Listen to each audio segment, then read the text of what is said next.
നമസ്തേ, എല്ലാവർക്കും സ്വാഗതം. കഴിഞ്ഞ ദിവസങ്ങളിലൊക്കെ ഞാൻ പറഞ്ഞതുപോലെ പലരും എനിക്ക് കത്തുകളും മെയിലും ഒക്കെ അയക്കും. പ്രധാന വിഷയം സ്നേഹമാണ്. സ്നേഹിക്കുന്നില്ല, എനിക്ക് സ്നേഹിക്കാൻ ആളില്ല, അല്ലെങ്കിൽ എന്നെ സ്നേഹിക്കാൻ ആളില്ല.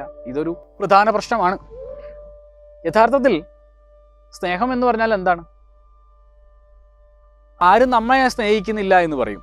യഥാർത്ഥത്തിൽ നമ്മളല്ലേ എല്ലാ ആളുകളെയും സ്നേഹിക്കുന്നുണ്ടോ? നമ്മളെല്ലാവരെയും കാരുണ്യത്തോടെ കാണാറുണ്ടോ? സ്നേഹത്തോടെ കാണാറുണ്ടോ? നമുക്ക് മറ്റുള്ളവരുടെ ഹൃദയത്തിലേക്ക് ഇറങ്ങിച്ചെന്ന് നോക്കാൻ സാധിക്കാറുണ്ടോ? നമ്മുടെ പ്രാചീനമായ വേദങ്ങളിലൊക്കെ പറയും, മറ്റുള്ളവരുടെ ദുഃഖങ്ങളെക്കുറിച്ച് തിരിച്ചറിയാൻ സാധിക്കുമ്പോഴാണ് നമ്മുടെ ഉള്ളിലുള്ള മനുഷ്യത്വം ഉണരുന്നത്. മനുഷ്യത്വം ഉണരുക എന്ന് പറയുന്നത് തന്നെ യഥാർത്ഥത്തിൽ സ്നേഹം ഉണരുമ്പോഴാണ്. നമുക്ക് മറ്റ് ജീവജാലങ്ങളോട്, സഹജീവികളോട്, അതുപോലെ സസ്യലതാദികളോട്, അതേപോലെ അടുത്തിരിക്കുന്നവരും അകലെ നിൽക്കുന്നവരുമായ എല്ലാ മനുഷ്യരോടും സ്നേഹമുണ്ടാവുക, കാരുണ്യമുണ്ടാവുക. പല ദുഃഖങ്ങളും പല പ്രയാസങ്ങളുമായി വരുന്ന എത്രയോ ആളുകളുണ്ട്. നമുക്ക് അവരോടൊക്കെ ചെയ്യാവുന്ന ഒരു കാര്യമുണ്ട് കേട്ടോ. നമുക്ക് അവരുടെ ഒരു തോളിൽ തട്ടി വിഷമിക്കണ്ട എന്നൊരു വാക്ക് പറഞ്ഞാൽ തന്നെ എത്രയോ ആളുകളുടെ ജീവിതത്തിൽ പ്രത്യാശ ഉണരുമെന്ന് എൻ്റെ അനുഭവത്തിൽ എനിക്ക് മനസ്സിലാക്കാൻ സാധിച്ചിട്ടുണ്ട്. എത്രയോ ആളുകൾ കശ്യപാശ്രമത്തിൽ പഠിക്കാൻ വരുന്ന എത്രയോ ആളുകൾ അവരുടെ ദുഃഖങ്ങളൊക്കെ പറയുമ്പോൾ അതൊന്ന് കേൾക്കുക, അത്രയേ ഉള്ളൂ. കേൾക്കുക, നമുക്കാകാവുന്ന രീതിയിൽ അതിനുള്ള മറുപടിയൊക്കെ പറഞ്ഞു കൊടുക്കുക, നമുക്കാകാവുന്ന സഹായങ്ങൾ ചെയ്യുക. നിങ്ങൾ ഒറ്റയ്ക്കല്ല, ഞാനും നിങ്ങളുടെ കൂടെ ഉണ്ട് എന്ന് പറയാൻ സാധിക്കുക. ദുരിതങ്ങൾ എല്ലായിടത്തും ഉണ്ട് അല്ലോ. എവിടെയാണ് ദുരിതമില്ലാത്തത്? സകല സ്ഥലങ്ങളിലും നമുക്ക് ദുരിതം കാണാം. ഈ ദുരിതം എന്ന് പറയുന്നത് അവസാനിപ്പിക്കാൻ നമുക്ക് ഭദ്രത കൊണ്ടുവരിക മാത്രമാണ് ചെയ്യാൻ സാധിക്കുന്ന കാര്യം. ദുഃഖമുണ്ടെങ്കിൽ, ദുരിതമുണ്ടെങ്കിൽ അതിനെ നമുക്ക് എങ്ങനെയാണ് പരിഹരിക്കാൻ സാധിക്കുക? അതിന് നമുക്ക് അവർക്ക് ഭദ്രത കൊടുക്കാൻ സാധിക്കുക.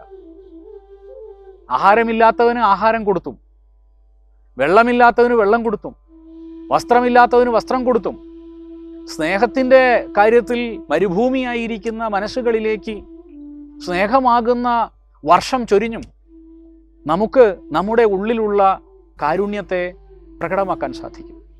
നമ്മളെ മുമ്പിലുള്ള ഓരോരുത്തരോടും ഹൃദയപൂർവ്വം കാരുണ്യത്തോടെ ഒന്ന് കാണാൻ ശ്രമിക്കുക.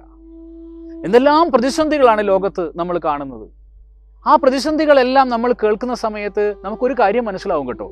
നമ്മളുടെ പ്രയാസങ്ങളൊന്നും ഒരു പ്രയാസമല്ല.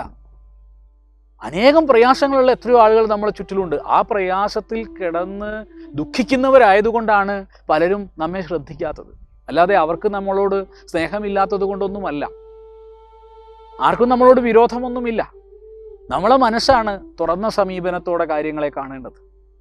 സ്നേഹിക്കണമെന്ന് നമ്മൾ ആഗ്രഹിക്കുന്നുവെങ്കിൽ വേദങ്ങളിലൊക്കെ പറയുന്നത് പോലെ ആ ദുരിതം അനുഭവിക്കുന്നവനോട് കാരുണ്യമുണ്ടാവുക, അവന് ഭദ്രത കൊടുക്കാൻ വേണ്ടിയിട്ടുള്ള ശ്രമം ആരംഭിക്കുക. ഏതെല്ലാം തരത്തിലാണ് ഒരാളുടെ പ്രയാസം എന്ന് മനസ്സിലാക്കുക. എന്നിട്ട് നമ്മുടെ അറിവ് അവർക്ക് പകർന്നു കൊടുക്കുക. വേദം എന്നുള്ള വാക്കിൻ്റെ അർത്ഥം തന്നെ അറിവ് എന്നാണ്. അറിവ് വരുമ്പോൾ അത് അവർക്ക് പകർന്നു കൊടുക്കുക. സ്നേഹിക്കാൻ നമ്മൾ ഏറ്റവും പ്രധാനമായി നമ്മൾ എങ്ങനെയാണ് സ്നേഹിക്കുക? എങ്ങനെയാണ് സ്നേഹിക്കാനുള്ള സൂത്രവാക്യം എന്താ? സ്നേഹിക്കാനുള്ള ഒരു ഏറ്റവും വലിയ സൂത്രവാക്യം എന്താണെന്ന് വെച്ചാൽ, എനിക്ക് സുഖമുള്ളതുപോലെ, എനിക്ക് സന്തോഷമുള്ളതുപോലെ എൻ്റെ ചുറ്റുമുള്ള ജീവജാലങ്ങൾക്കും സസ്യലതാദികൾക്കും മനുഷ്യർക്കുമൊക്കെ സന്തോഷം അനുഭവിക്കാനും സ്നേഹം അനുഭവിക്കാനും കഴിയുമെന്ന് തിരിച്ചറിയലാണ്. അവർക്കും സന്തോഷം വേണം. എനിക്ക് സന്തോഷം വേണ്ടതുപോലെ അവർക്കും സന്തോഷം വേണം. അതുകൊണ്ടാണ് പണ്ട് ഒരു ഋഷീശ്വരൻ പറഞ്ഞത്, അന്യർക്ക് സുഖമായത് നമ്മൾ ചെയ്യുക, ആചരിക്കുക എന്ന്. നമുക്ക് മാത്രം സുഖമുള്ളത് ആചരിക്കലല്ല, അന്യർക്ക് കൂടി, സഹജീവജാലങ്ങൾക്ക് കൂടി സുഖം നൽകുന്നതായിരിക്കണം നമ്മുടെ ആചാരങ്ങൾ എന്ന് പറയുന്നത്. അതാണ് കാരണം. നമുക്ക് നമ്മുടെ ചുറ്റുമുള്ള എല്ലാ നന്മകളെയും ആസ്വദിക്കണമെങ്കിൽ നമ്മുടെ മനസ്സിൽ സ്നേഹിക്കാനുള്ള, കാരുണ്യം കൊടുക്കാനുള്ള ഒരു മാനസിക നില ഉണ്ടാവണം. നമ്മളത് തിരിച്ചറിയണം. നമ്മുടെ കൂടെയുള്ള സ്നേഹിക്കേണ്ട ആളുകളെ നമ്മൾ വേണ്ട രീതിയിൽ തിരിച്ചറിയുക. സഹജീവി ജൈവജാലങ്ങളോട് കാരുണ്യത്തോടെ നോക്കുക. തനിക്ക് സുഖം വേണം എങ്കിൽ എൻ്റെ അടുത്തിരിക്കുന്നവനും സുഖം വേണം. എനിക്ക് ആനന്ദം വേണം എങ്കിൽ എൻ്റെ അടുത്തിരിക്കുന്നവനും ആനന്ദം വേണം.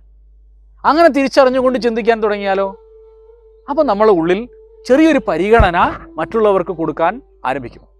നമ്മളെ മനസ്സിൽ അന്യർക്കൊരു പരിഗണന കൊടുക്കണം എന്ന് തോന്നും.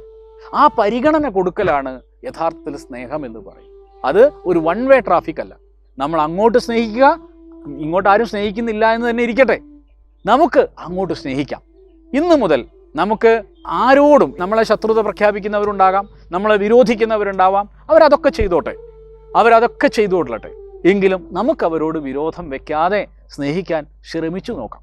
ആ ശ്രമം തന്നെ ഒരു തുടക്കമാണ് കേട്ടോ. ആ ശ്രമമില്ലാത്ത എത്ര പേരുണ്ട്?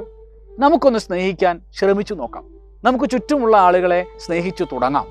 ഓരോരുത്തരുടെയും പ്രതിസന്ധികളിലേക്ക് നമ്മുടെ കണ്ണും ഒന്ന് കൊണ്ടു ചെന്ന് എത്തിക്കാൻ ശ്രമിക്കാം. നമുക്കാകാവുന്ന സഹായങ്ങൾ അവർക്ക് വേണ്ടി ചെയ്യാൻ ശ്രമിക്കാം. ഇതാകട്ടെ തുടക്കം. ഇതെല്ലാം തിരിച്ചറിയണമെങ്കിൽ നാം വേദം പഠിക്കണം. വേദാദി ശാസ്ത്രങ്ങളിൽ ഇതിനെക്കുറിച്ചെല്ലാം വളരെ വിശദമായി പറഞ്ഞിട്ടുണ്ട് കേട്ടോ. നിങ്ങളും വേദം പഠിക്കുന്നതിന് വേണ്ടി, വേദമന്ത്രങ്ങൾ അനുസന്ധാനം ചെയ്യുന്നതിന് വേണ്ടി, മന്ത്രങ്ങളിൽ പറഞ്ഞിരിക്കുന്ന പ്രധാനപ്പെട്ട കാര്യങ്ങളെ ജീവിതത്തിൽ പകർത്തുന്നതിന് വേണ്ടി പരിശ്രമിക്കണം. അതിന് നിങ്ങൾക്ക് ഭഗവാന്റെ അനുഗ്രഹം ഉണ്ടാകട്ടെ എന്ന് പ്രാർത്ഥിക്കുന്നു. നമസ്തേ.